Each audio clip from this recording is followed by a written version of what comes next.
రోమిలికి రాసిన పత్రిక 8వ అధ్యాయం 14వ వచనాన్ని చదువుతున్నాను. దేవుని ఆత్మ చేత ఎందరూ నడిపింపబడతారు, వారందరూ దేవుని కుమారులై ఉంటారు. మరలా భయపడటకు మీరు దాస్యపు ఆత్మను పొందలేదు కానీ దత్తపుత్రాత్మను పొందితిరి.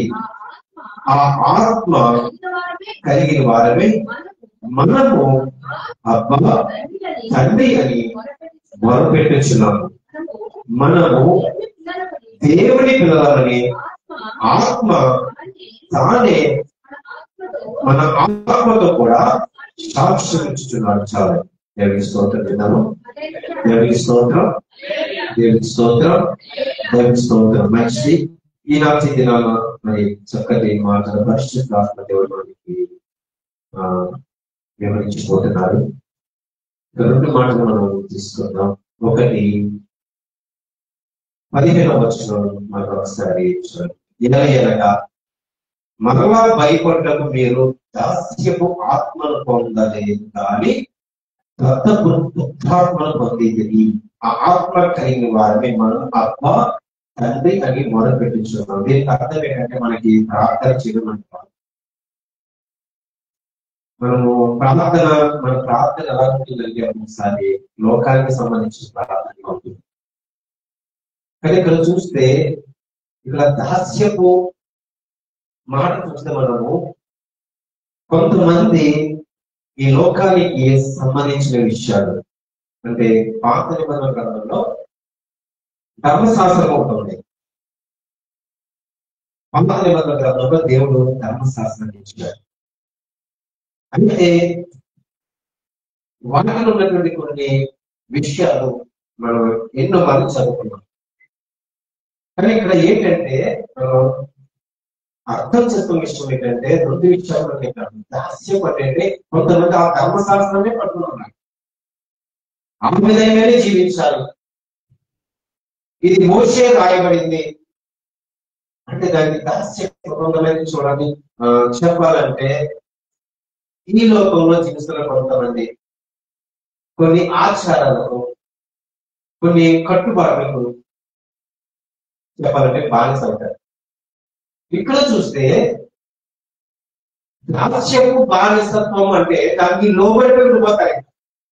ఇప్పుడు ప్రభు ఏమేమి మాట్లాడుతున్నాడు చెప్తున్నాడంటే అపోస్తలుడైన పౌలు గారు, మీరు ఎవరో తెలుసా? మీరు దత్తపుత్రాత్మకు సంబంధించిన వారు. అంటే దేవుడు ఏం చేశాడు దానికి అర్థం ఏంటి? దత్తపుత్రాత్మను మీరు పొంది ఉన్నారు అంటున్నాడు. ఏమి దానికి అర్థం అసలు? అంటే మీరు బానిసలుగా బ్రతుకుతున్నారు, దాస్యము అంటే బానిసలుగా జీవిస్తున్నారు. వాటి నుంచి మిమ్మల్ని విడిపించండి. ఇప్పుడు నేను ఏం చేస్తున్నాను? మిమ్మల్ని దత్తపుత్రాత్మలకి ఏంటి? దేవుడు స్వార్థం ఇచ్చి మనల్ని కొన్నాడు. తన స్వార్థం ఇచ్చి మనం కొన్నాడు. ఇప్పుడు దత్తపుత్రాత్మ మనలో మనం పొందిన తర్వాత ఇప్పుడు మనం అంటామంట మన ఆత్మతో, ఆ ఆత్మ దేవుడు ఆత్మ మాట్లాడుతుంది. ఏమని? ఇదిగో అబ్బా తండ్రి అని మీరు ప్రార్థన చేయాలి అని చెప్పి. అంటే మనకు ప్రార్థన రాదు. నీలో ఆత్మ, దేవుని ఆత్మ కలిగి ఉంటే ప్రార్థించవు. లేదంటే ఏ ప్రార్థన చేస్తావు? మనం లోకానికి సంబంధించిన ప్రార్థన చేస్తాం. అంటే అబ్బా తండ్రి నన్ను కరుణించు అంటే దేవుని స్తుతిస్తాం మనం ఎక్కువ.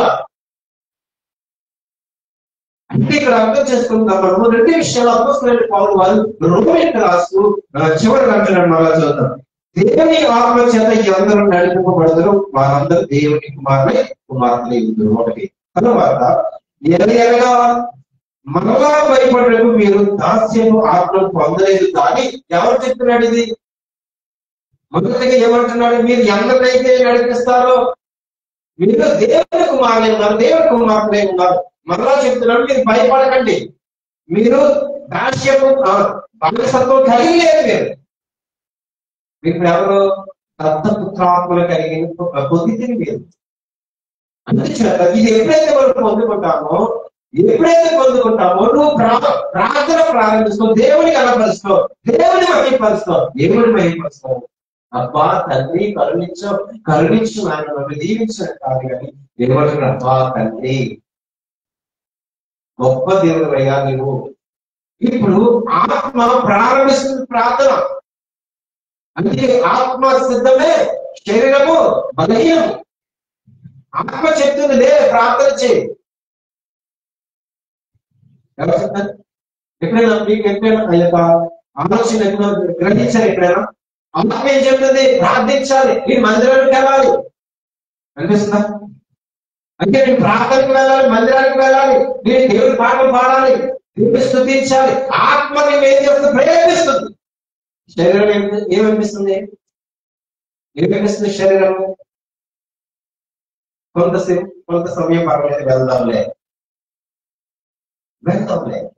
అంటే ఇక్కడ ఆత్మ తొందర పెడుతుంది. మీరు అయ్యో నేను దేవుడి మందిరానికి వెళ్ళాలి, ఈ ఉదయం కావాల్సిన నేను ప్రార్థించాలని ఆత్మ నిన్ను తొందర పెడుతుంది. ఎందుకు తెలుసా? నీకు ప్రార్థించడం రాదు.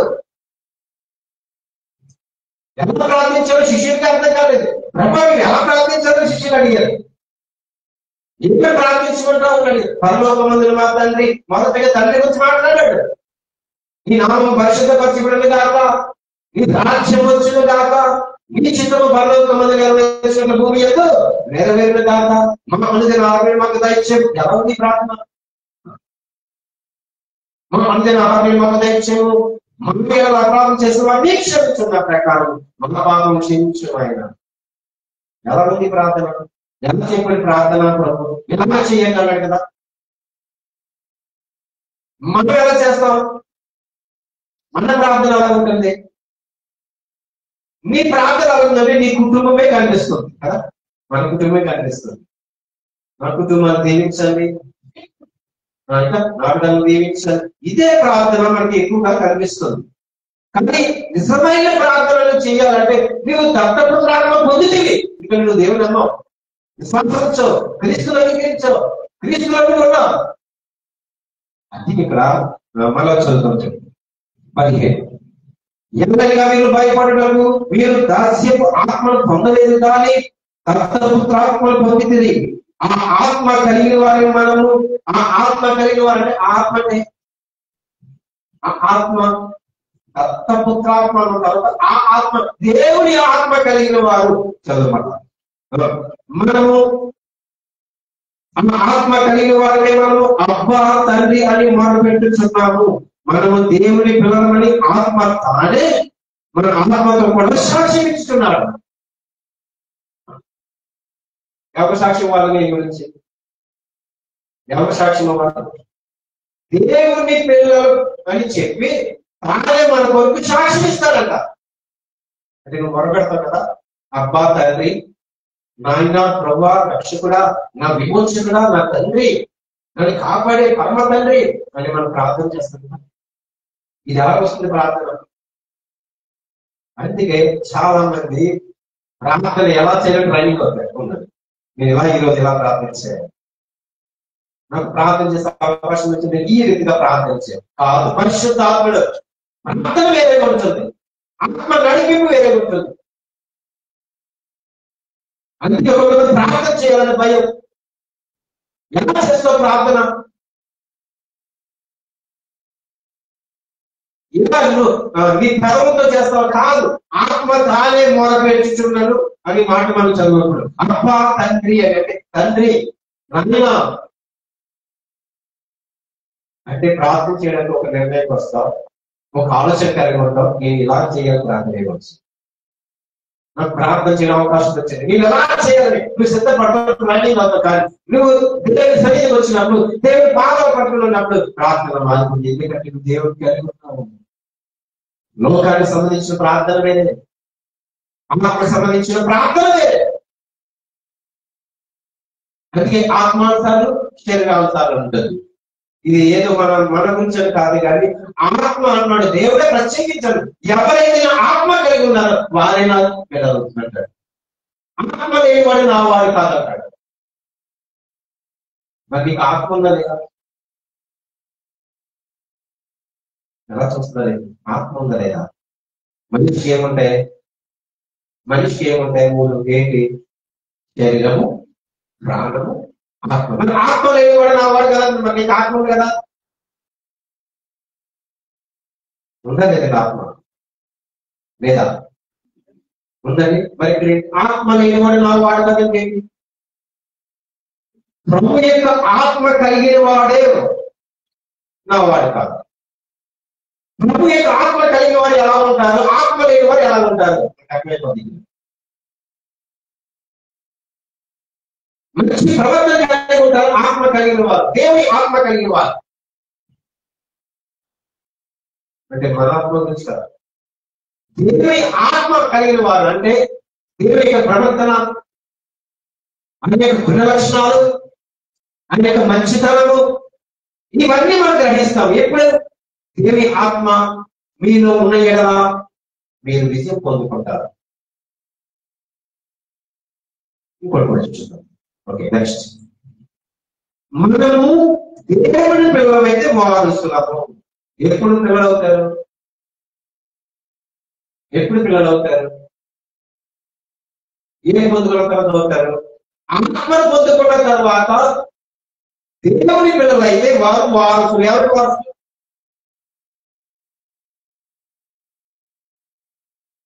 మీ వారసత్వం కలిగిన వారు అంటారండి. అంటారు కదా మనం. పలానా పెట్టాను, మీ యొక్క వారసత్వం ఏంటంటే ఏం చెప్తావు? ఏదో పాలన చెప్తాను. ఇప్పుడు ఎవరు మనం?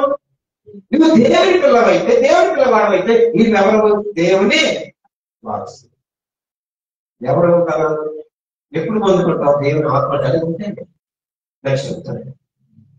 వంశులను అనగా దేవుని వారు క్రీస్తు కూడా మహిమ పొందుటకు ఆయనతో శ్రమ పడిన ఎడలా క్రీస్తు తోడి వారసులు. ఇందులో జోడించారు అపోస్తలుల పౌలు. శ్రమ, క్రీస్తుతో కూడా శ్రమ పడిన ఎడలా వాళ్ళు కూడా వారసులు. అంటే ఏం విషయం అంటే నువ్వు ఏది పొందుకోవడం మొదటిగా దేవుని ఆత్మను కలిగి ఉంటేనే, ఆత్మను పొందుకుంటేనే, నువ్వు గ్రహిస్తేనే నీకు అర్థమవుతుంది. లేదా నువ్వు ఊరికే కూర్చుంటా వచ్చి నీకేం అర్థం కాదు. నువ్వు ఏమిటో నీకు అర్థం కాదు. నువ్వు ఏది గ్రహిస్తారో నీకు అర్థం కాదు. చివరికి నీ జీవితం ఏంటో నీకు అర్థం కాదు.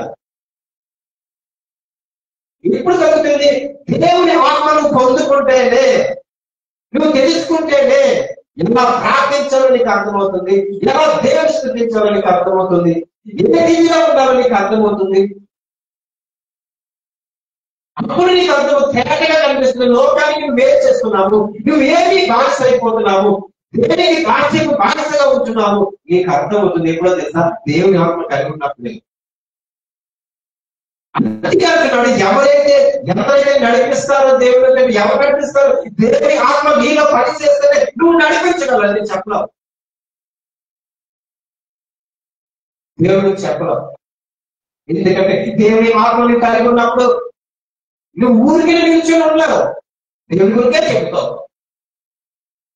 ఎవరైతే నశించిపోతున్న వారి దగ్గరికి వెళ్ళి దేవుడి గురించి చెప్తావు. ఎందుకంటే ఆత్మ నీలో పనిచేస్తుంది కాబట్టి.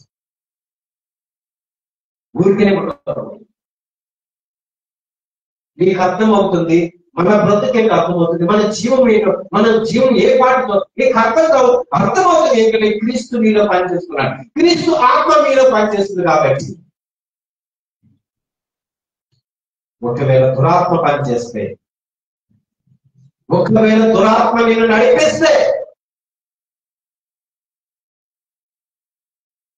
ఏ కొద్దిగా ఆత్మ నడిపింపు నీకు ఎలా వస్తుంది? ఏదో నీకు ఆకారంగా కనిపించాలి దురాత్మ అంటే. నీకు తెలీదా నీలో ఉన్నవాడు? నీకు తెలీదా? మనకు తెలీదా? అంటే నీకు ఏం పని చేస్తుంది? ఆత్మ, దేవుని ఆత్మ. వేటిని నువ్వు ఆహ్వానిస్తున్నావు?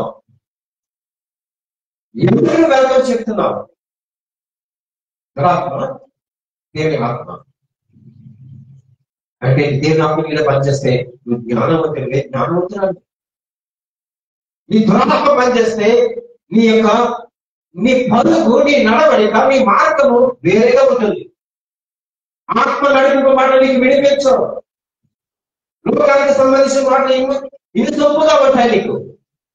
అందుకే ఇక్కడ పౌలు రోమీయులకు రాస్తున్న పత్రిక, ఈ పత్రిక ఎవరైతే రాస్తారు, ఎవరైతే దేవుడిని నమ్ముతారో, ఎవరైతే నడిపిస్తారు, ఎవరు నడిపిస్తారు, దేవుని ఆత్మ కలిగి ఉంటారు. నీకు దురాత్మ పనిచేస్తారు, దేవుడిని చాలా చంపగలవు, రావు మాటలు. నువ్వు వినవు, గ్రహించడం, ఆలోచన, ఆచరణ ఏది చేయలేవు. అంటే ఏ పని చేస్తుంది? ఏదో దురాత్మలు ఏదో కల్పించాలి నీకు, ఏదో అనుకుంటున్నాం చాలా మంది. అందుకే మనం ఆలోచన చేసుకోవాలి, గ్రహించాలి. నీలో ఆత్మ పనిచేస్తుంది. ఒక్క నిమిషం నువ్వు చెప్పగలవా? నువ్వు ధైర్యం నిలబడి నాలో దేవుని ఆత్మ నడిపిస్తుందని చెప్పగలవా? చెప్పగలవా? లేదంటే ఏం నడిపిస్తుంది? నువ్వు చెప్పలేదు కూడా. లేదనుకున్నావు కదా, ఏం నడిపిస్తుంది? చెప్పండి. దురాత్మ నడిపిస్తుంది.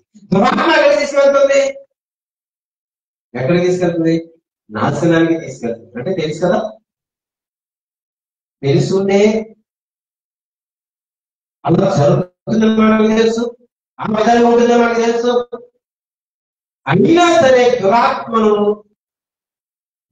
యొక్క మార్గం మనం నడుస్తున్నామంటే ఇంకా దేవునాత్మ నీలోకి ఎలా వస్తుంది? ఎప్పుడు నువ్వు మంచిగా ఉంటావు?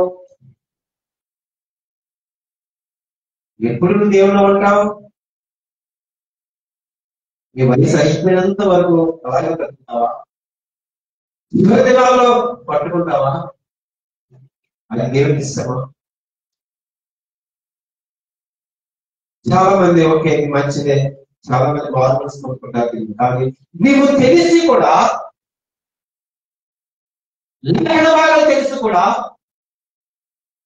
నీ జీవితం ఏంటో తెలుసా? నీ మొదటి నుండి నీ జీవితాన్ని వృధా పరుచుకుంటూ చివరికి వచ్చేటప్పటికి నేను మారు మనసు అంటే కుదరదు. అందుకే మనం గ్రహించాలి, మన జీవము ఏ పాటిది, మన బ్రతుకు ఏ పాటిది. అందుకే అపోస్తలుడైన పౌలు వారు సంఘానికి రాస్తూ ఈ 2 విషయాలు చెప్తున్నారు. మీరు దాస్యపు బానిసలు కాదు. ఎవరు మీరు? గలతీయులకు రాసిన పత్రిక 4వ అధ్యాయం. గలతీయులకు రాసిన పత్రిక 4వ అధ్యాయం 4వ వచనం చదువు.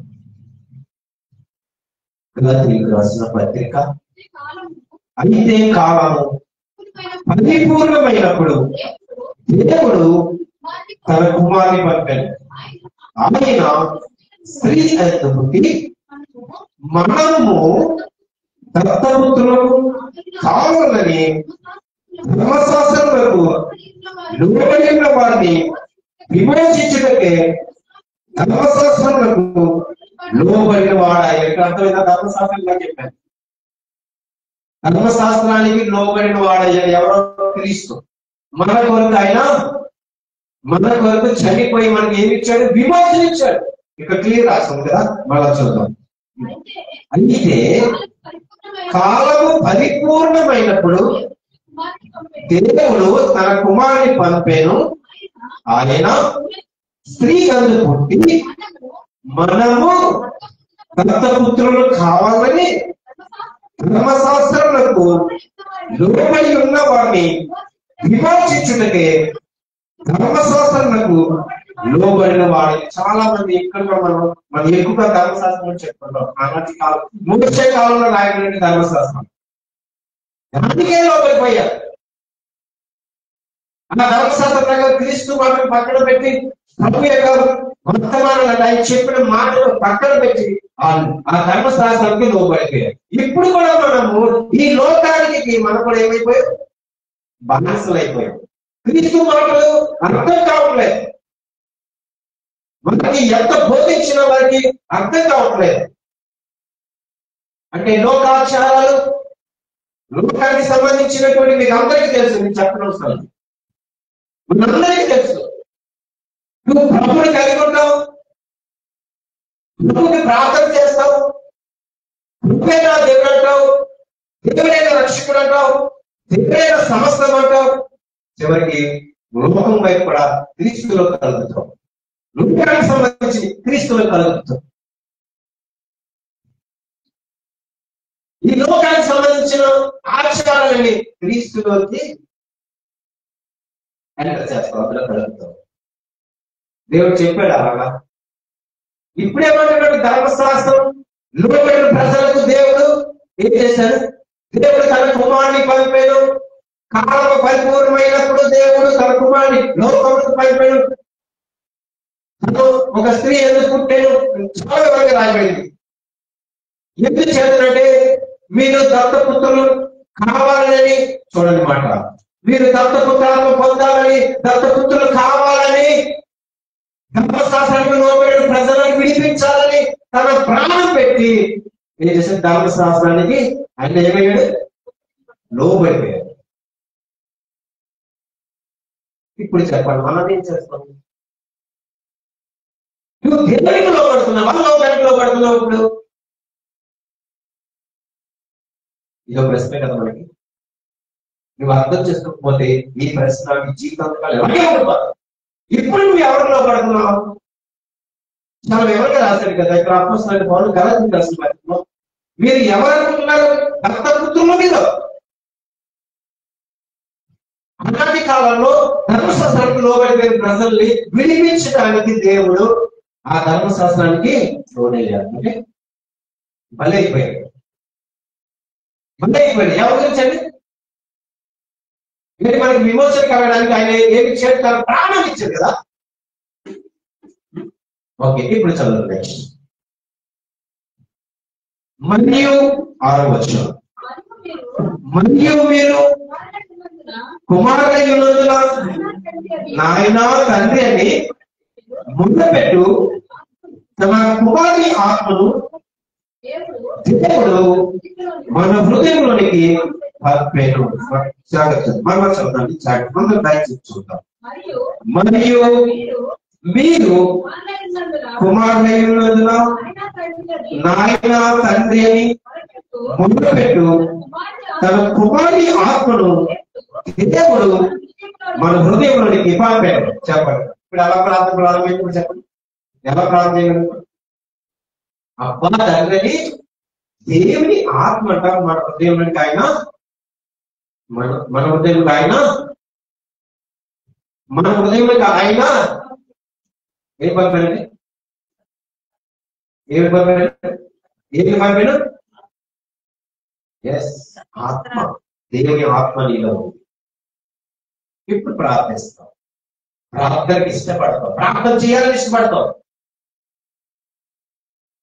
నీ దేవుని బిడ్డలు ఇష్టపడతావు, సంతోషపడతావు, ఆనందం కలిగి ఉంటావు. అందుకే ఇక్కడ కుమారుని ఆత్మ దేవుడు మన హృదయంలోకి పంపాడు. కాబట్టి నీ యొక్క దాసుడు కాదు. కుమారుడు మీద దేవుని ద్వారా వారసుడు. ఎంత యోగ్యత ఇచ్చాడు మనకి, ఎంత యోగ్యత ఇచ్చాడు. అందుకే ఇక్కడ మనం పరిశుద్ధాత్మ దేవుడు, ఆత్మదేవుడు, దేవుడు మన హృదయంలో పంపాడు. ఎప్పుడు పంపాడు?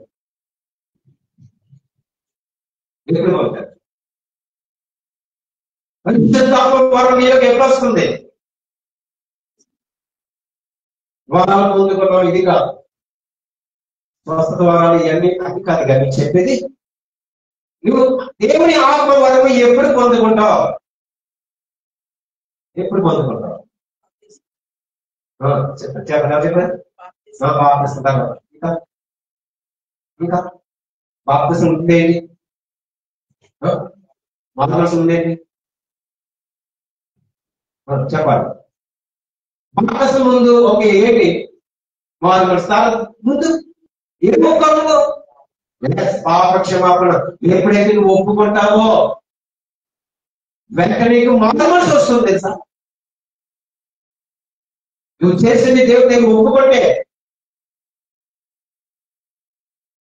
నువ్వు చేసింది దేవుడు నీకు ఒప్పుకుంటే, మన పాపము ఒప్పుకుంటే క్షమాపణ జరుగుతుంది. అక్కడ దేవుని కృప ద్వారాకి కృప అంటే వెంట మన ప్రశ్న వస్తుంది. కృప అంటే ఎందుకో తెలుసా? కృప అంటే కృప అంటే మనకి అర్హత లేని మన జీవితానికి, పాపంలో మునిగిపోయిన మన జీవితానికి దేవుడు తన ప్రాణాన్ని అర్పించారు, మనకి విమోచన కలిగించిన కృప. నీకు అర్హత లేదు, మనకి అర్హత లేదు.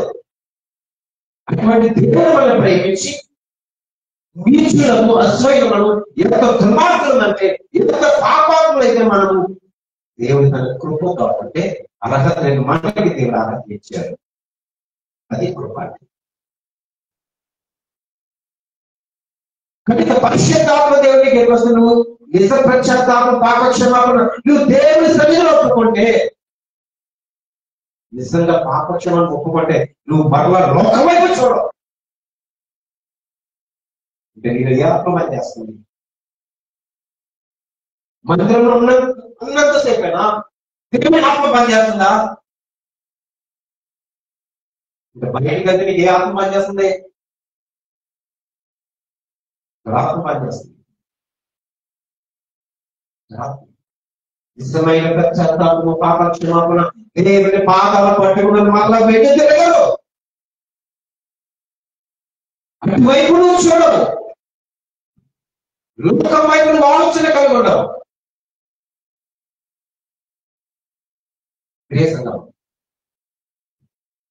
ఇక్కడ నువ్వు ధర్మశాస్త్రానికి లోబడిన ప్రజలను కాపాడిన దేవుడు ఇప్పుడేంటి పరిస్థితి? నువ్వు లోకానికి బానిస అయిపోతున్నావు కదా. ఇప్పుడు దేవుడి మాట నీకు వినిపిస్తున్నాయా? నీకు తెలుసు కదా దేవుడు నా దేవుడు విమోచకుడు, నా రక్షకుడు, ప్రాణం పెట్టాడు, రక్తాన్ని చిందించాడు, తన పర్యాపణ అయ్యాడు.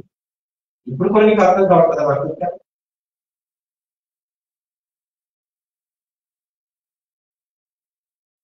సరితలో ఆదివారం ఒక గంటలు నిష్టగా ఉంటావు, తర్వాత నీ బ్రతికేంటి? అన్నదినం నీ పరిస్థితి ఏంటి? అంటే ఈ 6 దినాలు నీకు దుర్మార్గం పనిచేస్తుందా? ఈ 1 గంటన్నర ఆదివారం నీకు పరిశుద్ధాత్మ పనిచేస్తున్నాడా? ఎలా చెప్పాలి?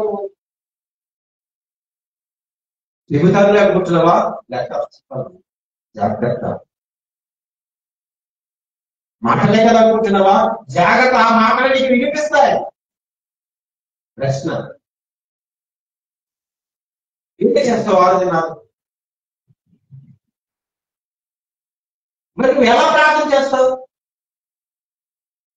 ఈ వారం ఇది చేశాను ఆయన, ఇదేనా నీ బ్రతుకు? ఇదేనా నీ ప్రార్థన ప్రతివారం?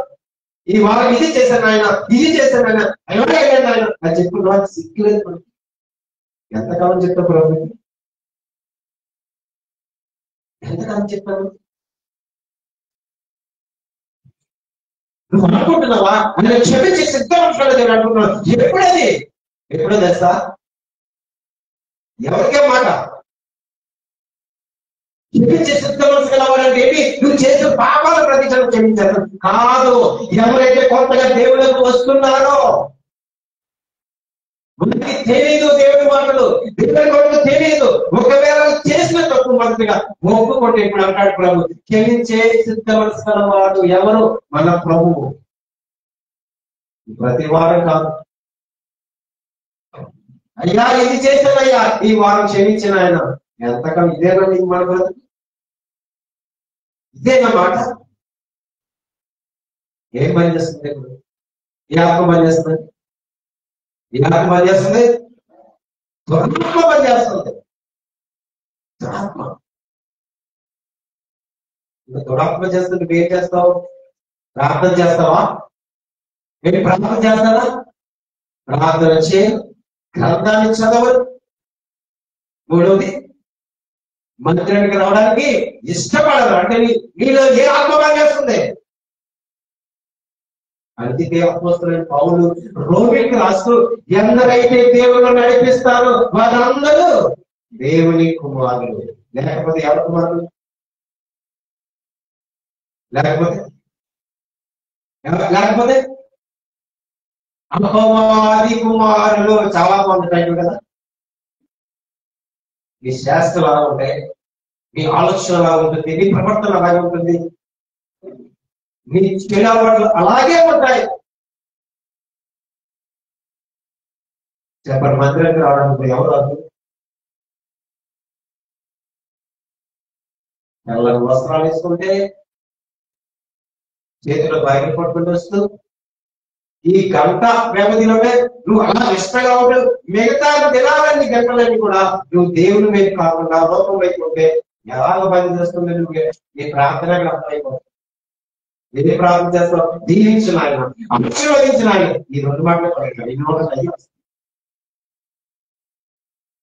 నేను ఎందుకు బ్రతుకుతున్నాను, ఎందుకు జీవిస్తున్నాను, దేవుడు నన్ను ఎందుకు పంపాడు, ఈ లోకాలను ఎందుకు బ్రతుకుతున్నాను? ఎప్పుడు నువ్వు ఆలోచన తినుము, త్రాగుము, సుఖించుము, తిరుగుము. ఇదే అనుకుంటున్నావా మన బ్రతుకు? ఇదే మన జీవితం అనుకుంటున్నారా? తినము, త్రాగుము, సుఖించు, ఓకే పర్వాలేదు. కానీ దేవుడు అంటాడు, నాయన కానీ ఒక రాత్రి కాల సమయంలో చెప్పండి, ఒక రాత్రి కాల సమయం, ఈ రోజు రాత్రి కాల సమయంలో ఏమంటాడు? నీ ప్రాణాన్ని తీసుకెళ్ళిపోతున్నానయ్యా, ఏం చేస్తాను?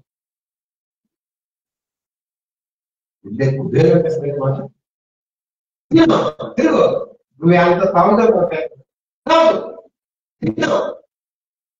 తిరుగు, చూపించు నాయన. ఈ రాత్రి కాల సమయంలో వచ్చే నాయన ఏమంటారు? ఇంక సమాధానం లేదు. కర్తవ్యం వెళ్ళిపోవాల్సింది. ఎందుకంటే జీవం కలిగిన దేవుడు సృష్టికర్త ఆయన. కనుక మనం దాస్యపు బానిసలు కాదు, దత్త ప్రతాపం పొందిన దత్త పుత్రులు. దేవుడు ఎన్నుకున్నాడు, మనల్ని నేను ఏర్పాటు చేసుకున్నాడు. కనుక నీలో ఏ ఆత్మ పనిచేస్తుందో నీవే గ్రహించు. నీకు మనుషులు చెప్పనవసరం లేదు, నీ హృదయం నీకే చెప్తుంది. అందుకంటే ఆ దేవుని ఆత్మ చెబుతున్నది, అన్ని సాక్ష్యం ఇస్తుంది. ఏంటో తెలుసా? ఏ ఆత్మ పనిచేస్తుందో నీకు తెలుసు. ఇప్పుడు చెప్తే నీకు అర్థమవుతుందా? నీకు తెలుసు ఇది కాదు, ఇది మంచిది కాదని నీకు తెలుసు. కానీ చేస్తున్నామంటే ఓకే, నీకు ఏ ఆత్మ పనిచేస్తుందో అది నీకే తెలుసు. కనుక దేవుని క్రీస్తులో ఉన్న వారికి ఏంటో తెలుసా? మొదటి అనుకుంటారు శిక్ష అనుకుంటారు. శిక్ష లేదు. ఏంటో తెలుసా? దేవుడికి ఉన్న వారు, క్రీస్తులో ఉన్న వారికి శిక్ష లేదు. ఏమో తెలుసా? ఆయన మన కొరకు ప్రాణం తెచ్చాడు. ఆయన మన కొరకు ప్రాణం పెట్టాడు కాబట్టి నువ్వు భయపడతాను, నీకు శిక్ష లేదు. ఎవరిలో ఉన్నా నువ్వు క్రీస్తులో ఉన్నావు కాబట్టి నీకు శిక్ష లేదు. ఎందుకంటే ఆయన మన కొరకు ప్రాణం పెంచాడు. నీకు ఓటమి లేదు. క్రీస్తులో వారికి ఓటమి లేదు. ఎందుకో తెలుసా? పరిశుద్ధాత్మ నీలో నివాసం చేస్తున్నాడు. పరిశుద్ధాత్మ దేవుడు నీలో నివాసం చేస్తున్నాడు. నీకు ఓటమి అనేది లేదు. ఎవరికంటే క్రీస్తులో ఉన్న వారికి. 3 భయం ఉండదు. ఎవరికి తెలుసా? క్రీస్తులో ఉన్న వారికి భయం ఉండదు. ఎందుకో తెలుసా? మన దేవుడు మనకి తండ్రి అయ్యి ఉన్నాడు. నిరాశ ఉండదు తెలుసా? ఎవరికో తెలుసా? నిరాశ ఉండదు. ఎవరికో తెలుసా? మన శ్రమని మనం సహిస్తాం. మనకి ఎన్ని శ్రమలు వచ్చినా వాటి ద్వారా మనకి మహిమ కలుగుతుంది. ఇంకా నిరాశ ఏముంటుంది? ఎన్ని శ్రమలు వచ్చినా సహించుకుంటాం. ఎవరో తెలుసా? క్రీస్తులో ఉన్న వారి బట్టికే ఆ శ్రమలు మనకి ఏం చేస్తాయంటే మహిమ చేస్తాయి. క్రీస్తులో ఉన్న వారికి ఉపద్రవం లేదు. ఎంత భయంకరమైన ఎదురైనా వారికి ఎటువంటి హాని జరగదు. ఎవరికది క్రీస్తులో ఉన్న వారికి ఎడబాటు ఉండదు. క్రీస్తు మనం విడిచిపెట్టే దేవుడు కాదు. ఇవన్నీ మనం గ్రహిస్తే కనుక పరిశుద్ధాత్మ నీలో పనిచేస్తే గ్రహించగలుగుతావు. లేదంటే ఎప్పటికీ నీకు అర్థం కాదు. అందుకే చాలా మంది అంటారు, నా బ్రతికేటో నాకే అర్థం కాదు అంటారు కదా. నా జీవితం ఏంటో, నా బ్రతికేటో నాకే అర్థం కావట్లేదు. మరి క్రీస్తు లేకపోతే నీకేం అర్థమవుతుంది? ప్రభువు లేకపోతే నీకేం అర్థమవుతుంది?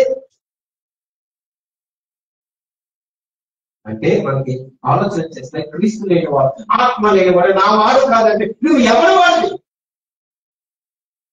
క్రీస్తు ఆత్మ లేనివాడు నా వాడు కాదంటే ఎవరి వాడు? నువ్వు ఎవరివి? ఈ మాటలు మనకు అర్థం కావట్లేదా? ఎవరిని నువ్వు వెంబడిస్తున్నావు? ఎవరిని అనుసరిస్తున్నావు? గ్రహిద్దాం, ఆలోచన చేద్దాం. పరిశుద్ధాత్మ దేవుడు ఈ రోజు మనందరితో మాట్లాడుతున్నాడు. నువ్వు ఆత్మ పొందుకున్నవాడు అయితే నీ ప్రవర్తన మార్చుకుంటావు. ఆత్మ కలిగిన వాడవైతే నీ జీవితాన్ని మార్చుకుంటావు, నీ బ్రతుకును మార్చుకుంటావు, నీ యొక్క ప్రతి పరిస్థితిని మార్చుకుంటావు. అప్పుడు చేస్తావు ఏంటో తెలుసా?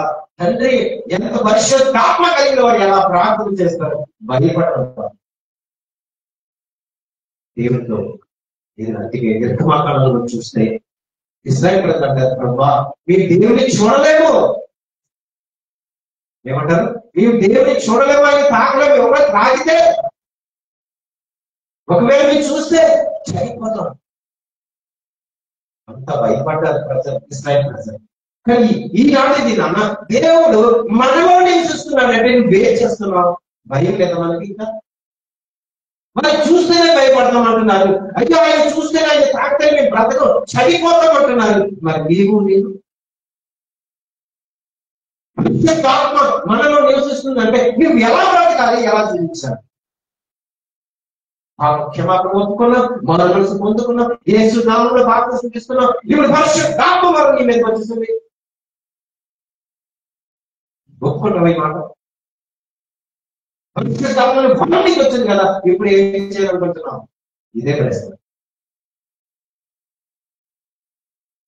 జాగ్రత్త. అందుకే ఆత్మ ఆరంభకుడి ఉంటుంది. జాగ్రత్త. దేవుడు నీకు ఎంత అవకాశం ఇస్తున్నాడు, దేవుడు నీకు క్షమించేశాడు,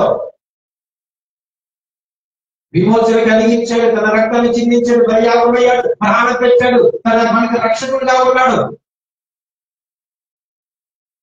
ఆయన మాటలు వెళ్ళుకుంటాను, మరలా వెనక్కి వెళ్తున్నాం, బయటికి వెళ్తున్నాం. జాగ్రత్త. విశ్వాసం, జాగ్రత్త. చేత మనం చదవబడే 2 లేఖనాలు మనం చూస్తే అపోస్తలుడైన పౌలు రోమీయులకు రాస్తూ చాలా వివరంగా రాయడం చూస్తాం, చదివాం. అదే గలాతీయులకు రాయడం చూస్తాం. అక్కడ కూడా అంటున్నాడు, ఆత్మ మీద వచ్చినప్పుడే అబ్బా తండ్రిని మొరపెడుతున్న ఆత్మ మన కొరకు. ఎందుకంటే మనం ఎవరో ప్రార్థన చేయాలి, ఆత్మ మన కొరకు ప్రార్థన చేస్తుంది. ఏ ఆత్మ ప్రార్థన చేస్తుంది? దేవుని ఆత్మ కలిగిన వారంట ఆత్మ ప్రార్థన చేస్తుంది. అబ్బా తండ్రి మొరపెడుతుంది. నువ్వు నిద్రపోయినా, నిల్చున్నా, కూర్చున్నా, ఎక్కడున్నా నీ కొరకు కూడా విజ్ఞాపన చేస్తానంట దేవుడు. కనుక మనము నీకు భయం అక్కర్లేదు, నీకు శిక్ష లేదు, ఎడబాటు లేదు, నిరాశ లేదు, ఉపద్రవం లేదు, భయపడడం వస్తలేదు. ఎప్పుడో తెలుస్తా, నువ్వు క్రీస్తులో ఉంటేనే, క్రీస్తుని కలిగి ఉంటేనే, క్రీస్తు ఆత్మ నీలో ఉంటేనే నీకు భయం లేదు, భయపడవసరం లేదు. ఎందుకంటే ఏ విరోధి నీకు ఏమి చేయలేదు, నీకు వ్యతిరేకంగా ఏ ఆయుధము వర్తనదు. ఇవన్నీ కూడా క్రీస్తులో కలిగి ఉన్నప్పుడే, క్రీస్తు ప్రభు యేసు క్రీస్తు ఆత్మ కలిగి ఉన్నప్పుడే ఇవన్నీ మనం పొందుకుంటాం. కనుక అపోస్తలుడైన పౌలు చెప్పిన మాటలు మన సంఘాన్ని కూడా వర్తిస్తాయి. ఆనాటి కాలం కాదు కానీ ఇప్పుడు కూడా పరిశుద్ధాత్మ నేను హెచ్చరిస్తున్నాడు, నీకు వివరిస్తున్నాడు, నీకు ఆలోచన చెబుతున్నాడు, ఈ విధంగా వెళ్ళాలని చెప్తున్నాడు, మనందరితో మాట్లాడుతున్నాడు. అప్పుడు చేసిన గ్రంథం రాజబడిన గ్రంథంగా ఆ ప్రజలకు కాదు, మనకి కూడా ఈనాటి కాలంలో మనం చెప్పుకుంటున్నామంటే మన జీవితం కూడా సరి చేయబడాలని, మన బ్రతుకులు కూడా సరి చేయబడాలని ప్రభు కోరుకుంటున్నాడు. కనుక మనం దేవుని ఆత్మతో ప్రార్థించి, మనసుతో ప్రార్థించి, హృదయపూర్వకంగా ప్రార్థించేస్తాం. ప్రభు తండ్రి నిజమే ఆయన, ఒకవేళ మేము నీకు వ్యతిరేకంగా క్షమించున్నాను, క్రీస్తులో కలిగి నీవు నాకు మాకు సహాయం చేయడం ప్రార్థించారు. దేవుడు తప్పకుండా నీ ప్రార్థనని నీవు పెంచిన మారని దేవుడు ఖచ్చితంగా సమస్త సమకూడి వేరే జరిగే విధంగా దేవుడు నీకు చక్కగా అన్ని విషయాల్లో మేలు చేస్తాడు, నేను కాపాడతాడు, గొప్ప కార్యం చేస్తాడు. నువ్వు ఊహించిన దానికంటే, నువ్వు అడిగిన దానికంటే దేవుడు అధికం చేస్తాడు. కనుక మనం క్రీస్తునే ఆరాధన చేద్దాం, క్రీస్తు ఆత్మను కలిగి ఉంటాం.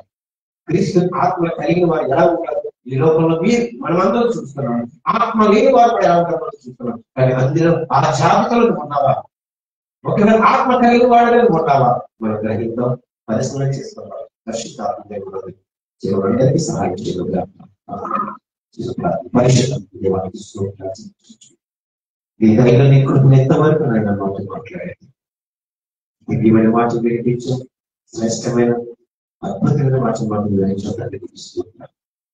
ఇన్న వాక్యాల ప్రభు మీరు విడిచిపెట్టుకోకుండా తండ్రి ఆ మాటలను నెమరేసుకుంటూ అలా పోసుకుంటూ మా హృదయ స్థిరపరచుకునే భాగ్యం మాకు దయచేసి తండ్రి స్తోత్రాలు. చేయబడి అందరినీ బట్టి మీకు వందనాలు. ఈ ఆరాధన చేసిన ప్రతి బిడ్డని ప్రతి కుటుంబాన్ని దీవించండి నాయన, ఆశీర్వదించండి. క్రీస్తుల కట్టబడి కూర్చోకుండా క్రీస్తు ఆత్మ కలిగిన బిడ్డగా, క్రీస్తు కలిగిన ఆత్మ సంఘంగా ఉండడానికి సాధించేది ప్రభు నేను వందనాలు స్తోత్రాలు. ఆయన ప్రతి ఒక్కరు ప్రతి కుటుంబాన్ని అలాగే ఆన్లైన్ ఎవరైతే వీక్షించారు, ఎవరైతే వినాలి తండ్రి ఈ జీవితంలో మార్చిన విన్నారు అందరినీ కూడా జ్ఞాపకం చేస్తుంది. వేడి చేయమని యేసు క్రీస్తు ప్రార్థించి వేడుకుంటున్నాను. తండ్రి కుమారుడు పరిశుద్ధ ఇప్పుడు ఈ ఆరాధన బిడ్డలు కూర్చుంది. అలాగే ఆన్లైన్ ఎవరైతే వీక్షించిన బిడ్డలు దేవుడు తోడు ఉండి ప్రతి ఒక్కరి ప్రతి కుటుంబాన్ని దీవించి ఆశీర్వదించుగా అందరికీ వందనాలు.